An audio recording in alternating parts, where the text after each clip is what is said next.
It's Health Week here, and this week is all about cutting through the wellness noise. I am Felix. And I am Ruby. Today, we're talking about a word that's everywhere: inflammation.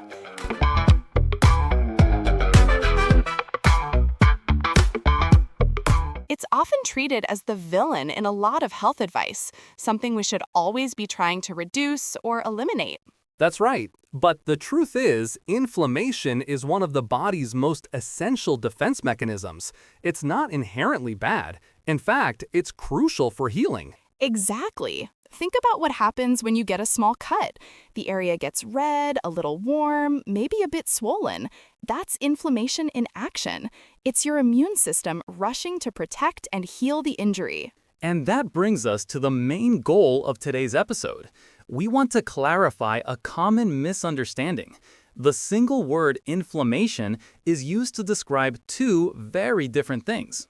We'll be exploring the difference between the helpful short-term response, like with a cut, and the more problematic long-term state that gets most of the attention. Understanding this distinction is key. So let's break down that distinction, starting with the helpful kind. This is known as acute inflammation. Right. Acute inflammation is that short-term healing response we just mentioned. When your body detects an injury or an infection, your immune system triggers this process to protect and repair the area. There's a great analogy for this. Think of acute inflammation as the emergency services rushing to the scene of an accident. Their arrival looks dramatic, with sirens and disruption, but it's exactly what should be happening. And crucially, once the job is done and the healing process has started, they leave. The situation resolves. That's your body working as intended. But then there's the other side of the coin, chronic inflammation. It's important to understand that this is a distinct and separate phenomenon. It's not just a longer version of the acute response. Exactly. If we go back to our analogy, chronic inflammation is more like those emergency services being constantly called out at a low level and never quite standing down completely. In general, the same response that is protective in a short burst becomes a very different kind of problem when it never switches off. It's a low-grade, long-term state. And this is really where the confusion starts for most people.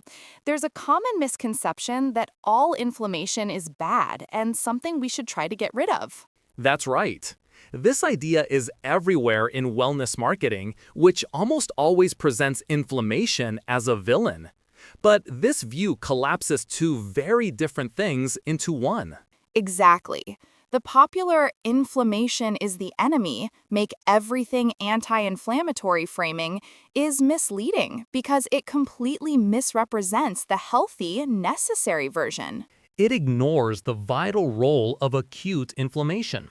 As we've said, without that healing response, your body couldn't recover from an injury or fight off an infection. So the crucial takeaway here is that understanding the fundamental difference between the body's helpful acute response and the separate phenomenon of a chronic state is the most important first step. Once you grasp that distinction, you can make much more sense of all the information out there. Thanks for tuning in. That brings us to the end of the episode. If you think we helped you dejargonize the term, make sure to subscribe and follow us wherever you get your podcasts. See you on the next episode.